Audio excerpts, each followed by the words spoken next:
ça suffit, j'abandonne. Je pense que cette idée peut traverser l'esprit de plusieurs agripreneurs aujourd'hui qui tentent depuis un certain temps de se lancer dans cette activité, qui malheureusement ne parvient pas vraiment à décoller.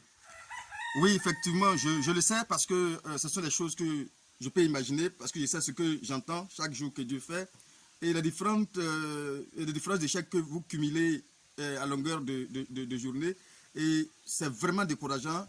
Effectivement, c'est normal que parfois on peut traverser l'esprit, cet esprit peut-être peut traverser l'idée de vouloir abandonner carrément. C'est vrai. Mais est-ce que c'est la solution? Bon, ça c'est mon avis personnel. Moi je crois que non. Je vais vous conter juste mon histoire, juste un peu. Alors après ma formation, en réalité, je pense que j'avais toutes les armes, vraiment toutes les armes, parce que c'est une formation complète qu'on a effectuée. J'avais vraiment toutes les armes réellement pour pouvoir me lancer dans cette activité et réussir facilement. Et dans l'esprit, c'était cela qui était déjà établi. Je me suis dit, oh, rapidement, en 3 mois, je pense que tout est fait. Je deviens multimillionnaire dans cette activité parce que je pense avoir maîtrisé mon domaine. Et c'est comme ça que je vais me lancer à mon compte personnel dans un premier temps, tenter de me lancer dans mon compte personnel effectivement. Et c'est ce que j'ai effectué. Alors, d'abord, le projet a commencé dans mon propre village. Et là-bas, je vais vous dire que j'ai passé tellement que je pensais maîtriser mon domaine, je passais tout mon temps même à former, expliquer ceux qui étaient dans cette activité avec moi, mais que je ne voyais pas ma culture vraiment passer à côté. Et j'ai fait plusieurs échecs d'abord dans mon propre village, avant de réaliser que non, écoutez, il fallait quitter mon village pour aller peut-être tenter cette chance-là ailleurs. Alors, j'ai vu une de mes vidéos, ou bien 2 de mes vidéos, où j'ai expliqué effectivement, où j'ai perdu 9 millions en étant record. L'autre côté, c'est 2 hectares d'aubergines bien réussis que j'ai perdu effectivement. Ceux qui ont l'habitude de regarder mes vidéos peuvent en témoigner. Mais en fait, ce qu'il faut comprendre en réalité, c'est qu'il y avait quelque chose qu'il fallait chercher à comprendre, que vous n'avez pas compris. L'idée n'est pas d'abandonner, mais l'idée est de comprendre votre activité. Alors, si vous ne comprenez pas votre activité que vous voulez effectuer, vous allez voir qu'à chaque fois, ce sont les échecs qui seront cumulés.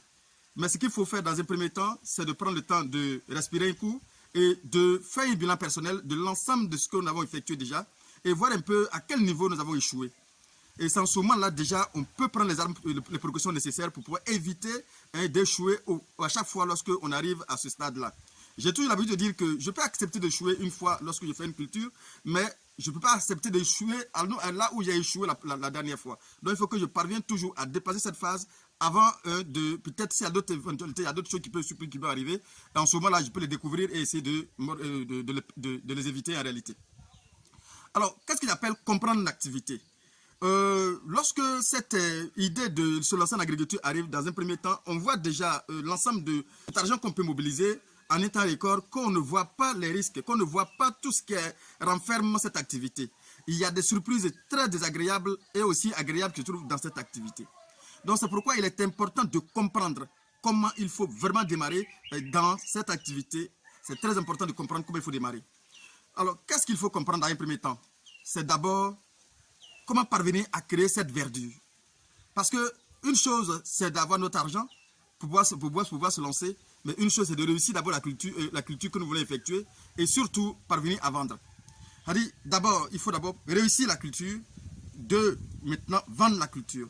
Et le premier problème, c'est d'abord comment faire pour réussir la culture qu'il faut chercher à savoir. Et là, je vous dis, effectivement, les formations, certes, sont nécessaires, mais pas suffisantes. C'est la pratique qui va te permettre de comprendre effectivement cette activité et de pouvoir vraiment pallier à n'importe quelle situation qui peut vraiment s'imposer à vous. Et quand vous comprenez, vous allez forcément réussir.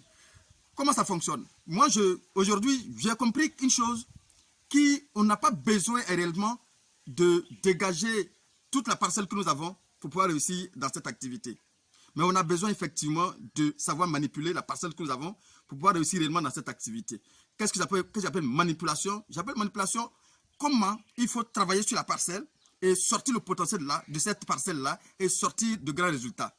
Ça veut dire tout simplement, si je n'arrive pas à comprendre ça, on va passer tout notre temps à défricher et à ne pas atteindre, d'avoir des résultats. C'est très important.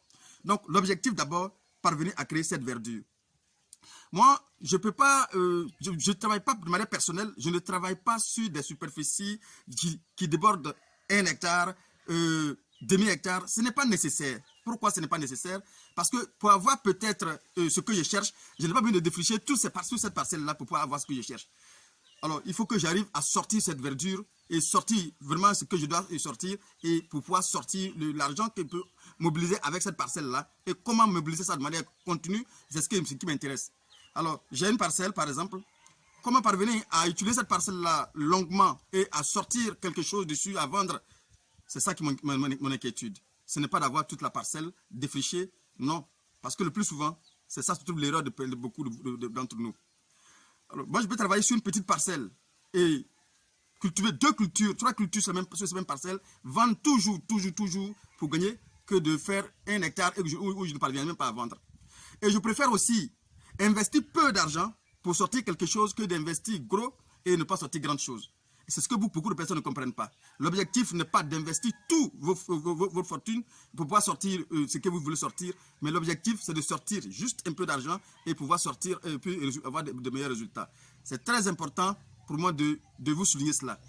Il n'est pas nécessaire donc de dire que j'abandonne, mais récapituler, observer et essayer de se relancer comme il se doit, en évitant toutes les erreurs qu'on a pu peut-être effectuer auparavant. En les évitant, je pense qu'on va parvenir à sortir le résultat que vous souhaitez. Je prends un exemple banal. Hein. Derrière moi, j'ai un champ où il y a presque plus de 2, 3, 4 cultures. Vous allez voir que si je dois vendre de manière permanente à chaque fois, et quand une culture veut partir, je remplace, je suis là en train de remplacer, mais si je vous donne 1 an, ce que ça va mobiliser, ce sera différent de ce que je peux mettre peut-être sur une grande parcelle et ne pas sortir le résultat que j'attends. Parce que rien ne dépend de moi. Ça dépend de beaucoup de paramètres. Les manœuvres qui doivent faire le travail du début jusqu'à la fin. Parce que si tout dépend de toi, il n'y a pas de souci, tu vas réussir facilement. Mais il y a plusieurs problèmes que vous allez rencontrer et qui font que vous devrez forcément prendre les mesures qu'il faut pour éviter ces problèmes-là. Parce que plus j'entends des pertes d'argent, plus ça fait mal. Parce que ça fait très mal de voir quelqu'un qui vient de perdre 1 million, qui vient de perdre 2 millions, qui vient de perdre 9 millions. C'est quand même douloureux. Mais pourtant, on peut facilement éviter cela tout en travaillant doucement, progressivement et savoir qu'est-ce qu'il faut cultiver, comment il faut le cultiver et qu'est-ce qu'il faut associer pour toujours être en train de vendre et ne pas élargir votre parcelle pour ne pas pouvoir vraiment bien encadrer. Tout ça, ça compte beaucoup. Parce que quand la parcelle est très grande, vous allez voir que c'est difficile de maîtriser la parcelle. Et du coup, les plants ne seront pas à l'aise. Vous perdez beaucoup de culture, beaucoup d'argent. Et ça, c'est très mauvais. N'abandonnons pas. On peut toujours réussir. On peut continuer ce projet. On peut continuer cette aventure. Mais seulement, il faut prendre les mesures qu'il faut pour pouvoir effectivement éviter de perdre beaucoup d'argent à chaque fois. Prendre les mesures, c'est quoi? C'est de maîtriser, aller à l'essentiel. Choisir les cultures qu'il faut, quand il le faut, comment il le fait. C'est parce que c'est ce qui va vous permettre de pouvoir certainement sortir les meilleurs résultats et que de penser que lorsque je vais faire 5 hectares à un seul tenant, je vais sortir beaucoup d'argent. Je prends un exemple de celui qui vient de faire 5 hectares et que j'ai investi 5 hectares, je vais investir entre 9 à 10 millions. C'est pas rien quand même. Et imaginez-vous si je ne sors pas les résultats attendus. Et là, au niveau de la vente, si les ventes ne sont pas vraiment à mon entendement, vous allez voir que je vais sortir beaucoup d'argent et ne pas sortir effectivement beaucoup de bénéfices. Parfois même, je vais faire des pertes et ça c'est mauvais. Pourtant, si j'avais pris soin de travailler sur des morceaux de parcelles et vendre toute l'année, je pense que je ne peux pas perdre cet argent-là inutilement. Alors donc, c'est une manière de fractionner votre parcelle et étendre le projet sur toute l'année, vendre toute l'année. Vous allez voir que ça vous gagnerez que de vouloir vendre un coup et puis pensant que vous allez sortir le meilleur, le gros lot, le jackpot là. Non. Et moi, je fractionne l'année, je vends toutes choses. Je m'arrange pour avoir quelque chose à vendre toute l'année. Je pense qu'en faisant travailler ainsi, vous allez voir que on va sortir beaucoup de résultats que lorsque on vend en un seul tenant. Parce que imaginez-vous, si j'ai perdu peut-être une culture cette fois-ci, en termes de prix, je peux rattraper ça tout durant l'année parce qu'au moins il y a une période de l'année où je vais avoir les meilleurs prix pour pouvoir vraiment compenser toute l'année. Quand tu vas faire la moyenne, vous allez voir que les prix de vente sont vraiment excellents. Donc du coup, c'est une manière c'est un problème d'organisation que les gens ont et surtout ne pas savoir comment vraiment se lancer réellement. Si vous apprenez à vous lancer vraiment, je pense que vous allez pouvoir réussir vos cultures en toute tranquillité. L'objectif n'est pas d'abandonner, mais en réalité, de vous organiser convenablement. Et je pense que vous allez pouvoir y arriver. On n'abandonne pas, on continue cette aventure. Je pense que derrière, il y a quand même un bon résultat qui nous attend. Et je pense qu'on doit continuer cette aventure-là.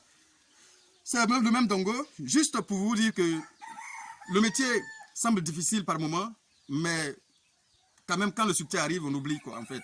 Voilà, c'est le même Dongo. À bientôt pour une autre vidéo.